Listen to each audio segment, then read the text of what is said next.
उपमुख्यमंत्री अजित पवार यांचा देखील आज वाढदिवस आणि त्यानिमित्तानं सुनेत्रा पवार यांनी एक खास पोस्ट सोशल मीडियावरती लिहिली आहे। नेतृत्व जे कृतीतून सिद्ध होतं, राजकारण, प्रशासन आणि लोकसेवा या तीनही क्षेत्रांमधील आदरणीय अजितदादांच्या सशक्त वाटचालीस मी पत्नी म्हणून कायमच जवळून पाहत आली आहे।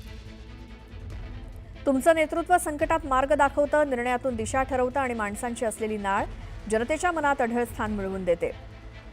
महाराष्ट्र राज्याचे उपमुख्यमंत्री माननीय नामदार श्री अजितदादा पवार आपणास वाढदिवसाच्या मनपूर्वक शुभेच्छा अशी पोस्ट सुनेत्रा पवार यांनी दिली आहे।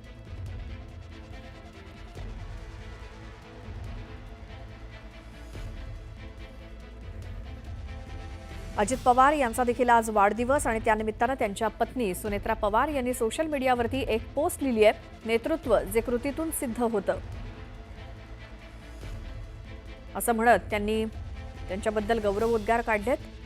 त्यांचं काम मी पत्नी म्हणून जवळून पाहिलेलं आहे। सुनेत्रा पवार यांनी वाढदिवसानिमित्तानं सोशल मीडियावरती एक खास पोस्ट लिहिली आहे अजित पवार यांच्यासाठी।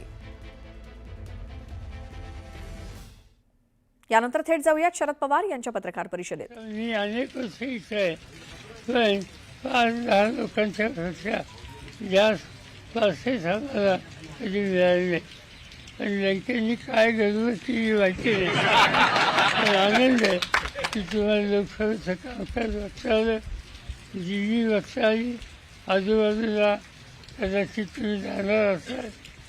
आयुष्याचा उतरतीचा काळ आहे, तर आनंदाने आपण जगूया।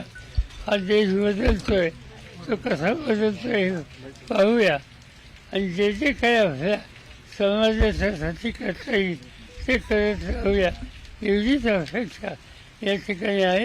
पुन्हा एकदा तुम्हा सगळ्यांचं स्वागत करतो आणि लडके साहेब मी माईकचा ताबा घ्या।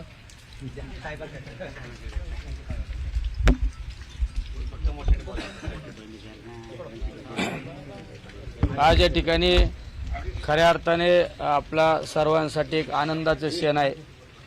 ज्या शिक्षकाने अनेक पिढ्या घडवल्या, त्या शिक्षकांच्या ऋणातून आपण काहीतरी मुक्त झालं पाहिजे, या भावनेतून आपण नेहमी शिक्षकांसाठी काही ना काही करण्याचा प्रयत्न करत असतो।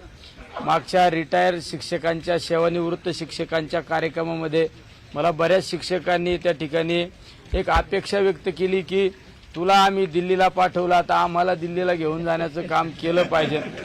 आणि हा शब्द माझ्या नेहमी कानात राहिला आणि तो खऱ्या अर्थाने आजचा दिवस उजाडलेला आहे। त्यांना मी गोष्ट विचारली की दिल्लीला गेल्यानंतर काय करायचं, त्यांनी सांगितलं। तर शरद पवार पत्रकारांशी बोलत होते, आपण थेट बघितलं। या